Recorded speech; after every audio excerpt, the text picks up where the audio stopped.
Come on, Letty. I went out on a date one time as a kid. We had dinner and walked from business to business. Jason, the brother of a friend of mine, was hanging out in an alley. When we walked in line of his sight, he saw me. Then he came up behind me, threw his arm around my neck, and then he greeted me softly. He called me bud, and then with a lunge, a tug of my neck to put me face flat on the concrete. But no, I can't have that. I did a flip, forced him off me, pushed him away, then asked the crowd to mass before us if anyone saw that. Was anyone gonna help resolve this obvious conflict?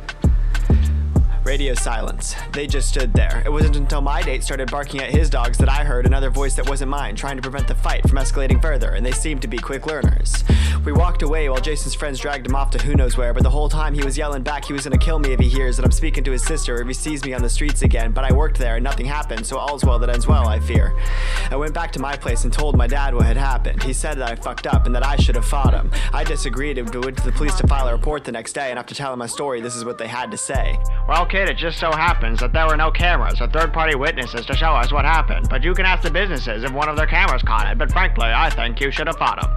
Then they closed the door in my face.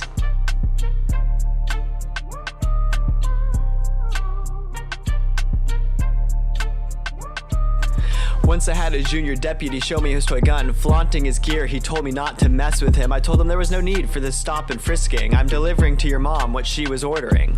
Getting groomed into the cop gang, they like him young, I see. His mama stood there and smiled and told her son not to seize me. She straightened his badge and told him he shouldn't be pointing his gun at strangers. It was rude without asking. Later that day, I hit a small complex. Nevertheless, I saw a man bearing swastikas, a shirt that read, "We don't call 911 here." Thankfully, we didn't speak to one another. Honestly, I wouldn't call the police either, but that's because they wouldn't make it in time to help a matter, but rather show up just in time to verify the aftermath after. That's why I should have died to make a freedom fighter. One day, a game maker met an epiphany, a world they saw filled with shades so gray and dreary. They asked themselves, why is this happening? Can I change it? And if so, what will come to be? With a flash, they established a project for all. 9 kingdoms were founded to enforce their law. Each rep in their own color, know whose own died in a brawl, respecting one another. That was the only rule to follow. There was the purple kingdom, red, green, and blue, orange, black, and brown, and the yellow kingdom too. Well, with the black kingdoms, there were really 2, but that was to add a fun element to the brew. The establishment was controversial at first by those who didn't support the curse, a lack of faith in the whole that would cause disperse or world domination for a single victor. And what if someone who doesn't wish to participate? Won't they find this game vitally threatening, forced to be ostracized in an undesired community, so be it if others find it isolating?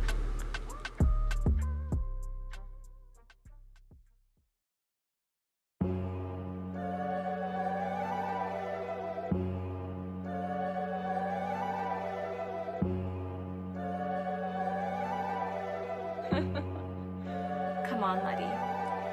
Despite attempts by desperates at prevention, the game maker continued to engage the project. He argued the world had been given reason to interact with itself to gain better understanding. Others weren't opposed to the initial founding, but they were hesitant to begin participating in it. The passing of banners as things got information, the opportunity was just too tempting. The Ace of Black still had his doubts, though he never doubted about aloud until a loud, proud crowd found the Red Kingdom, to which he shrugged off too proud. As time had passed, amassed, alas, his kingdom's time had come and passed. The test of time had shown the best of leaders who worked with all the rest. The red had spread rather rapid, or leading leaders to be inspired. A ladder, no matter a war, had started and splattered a rouge. No rather blue matters, it matters all in the name of inflating their empire. The liars admire resilience in a manner, and rather to learn from quoting the tatters than let it live in your memories and shatters. I blasted the question on whether the weather allows for a kingdom to conquer another. A brother erasing a color is basing a vote to decide if they would allow it. 2 goes you, what about you? 3's a crowd and we aren't looking to support you. Objections to methods, retention's a lesson. Is that what we're really looking to be is true? It's very alarming that Trump flags can level up. Make America great again seems like level 1. Level 2 is keep America great, kind of like a pun. And level 3 is take America back. I swear, I can't make this shit up. All of our politicians are rich white old fucks. Who took what from who exactly? I'm really stuck. Unless you agree with me that the colonizers then fucked America away from the indigenous people living here before us. Oh, that doesn't compute? Well, shoot. This is what happens when you teach people to be bigoted and not educate them on fascism or how the Nazis did it, or how the Great War started by the death of Franz Ferdinand. The point is to inflate the importance like a balloon. With intensity it pops, which is why you must choose. A larger balloon will lead to a larger boom, or deflate it and disarm the trap to reuse. Trump's a piece of shit and JD Vance is a villain. His hillbilly eulogy is really spine chillin'. Getting Mein Kampf vibes after seeing what they're pursuing. Stage a failed coup to use it or information or lose it. Don't you understand why gangs still exist? Because you've never been in the conditions that continue to persist. The cycle of neglect, poverty, and abuse. The warrants that need to go to the streets in the first place. You've got a safety net in case things went south. A family to catch you, to get you out. I shouldn't say that because that applies to me. Yet I still understand I get got with bad timing. I believe that gangs are protected by the Second Amendment. Their presence is necessary to defend against the government. Unorganized militias have the right to bear arms against the oppressors who wish to do harm. If you take away their arms, like the blitzkriegs, the invasions, black flags and dead fags are littered on the pavement, fighting on two fronts, keeping the Nazis at bay when their perceived betters trap you like a rat in a cage. Therefore they drew a line in the sand to convince the fascists that this was their lands and their hands to command and reprimand. A cruel game of politics and conflicts demand. Understand the hand that allows for combat. It would never come about if the Navy allowed it to appoint a new leader and call it a lauded, a tie maker, a breaker, whatever you call it. The desert seems to be a permanent bankruptcy. Broader projects lead to bankruptcy. Foreign are those tasked with colonizing or proselytizing bounties and friends of mine. If you asked or called to harken back upon hindsight, you would find a disconnect of intellect I mind. To accept a controversial topic isn't brave in its own right. Philosophies developed over meetings seemingly finite. Once the borders are established, that's when the infighting started. Cultivating different gangs and hating to keep up with the Joneses, the notion or motion for political systems devotion will lead to revolts and uprisings. There's no other conclusion. I love you so, but why I love you, I never know. You find a reason for living. As soon as I give my love to you. A wanderer comes to claim a thing after abandonment. A lacking of everything was what was forced to abandon it. To then go on and become a popular talking head. Faking your death can sometimes be lucrative. The choice of two black kingdoms was not unintentional. At their founding, they thought neither would do anything notable. With the world covered in black, then something was sure to hit, with extinction-level impact, starting the cycle again. Blue reclaimed autonomy and did quite well for itself. This led to border disputes and reparations from previous conquests. In order to settle the matter, history will take you through a series of compromises to explain relation to you.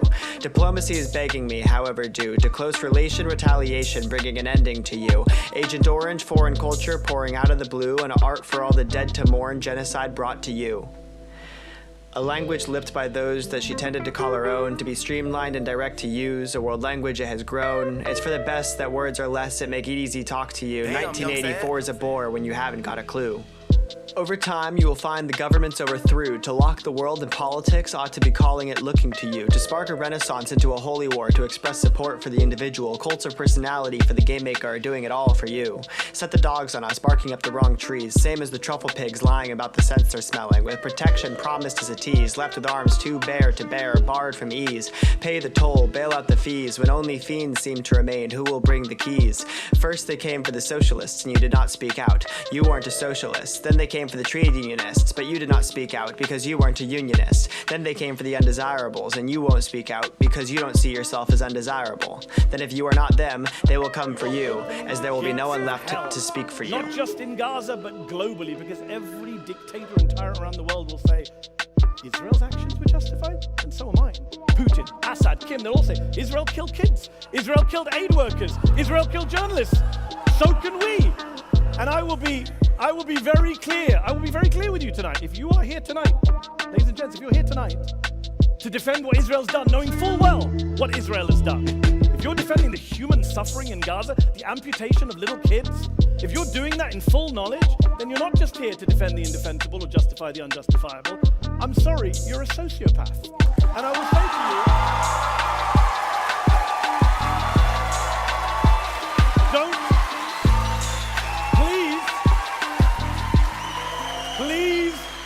Please, don't be a sociopath tonight. Don't Don't support war crimes. Don't defend a genocide. Join me and every human rights organization in the world, every humanitarian aid agency on the planet, every American doctor and nurse who's been out to volunteer in Gaza. Join us in opposing this ridiculous and offensive and horrendous motion. And on behalf of the Aldos family, who Elon clearly doesn't give a damn about, I beg to oppose this motion.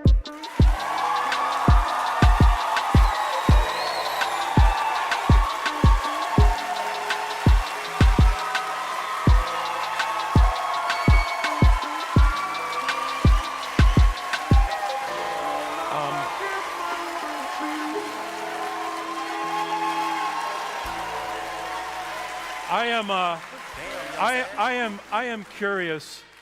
Did anybody have their minds? Did anybody have their minds changed tonight by anything they heard?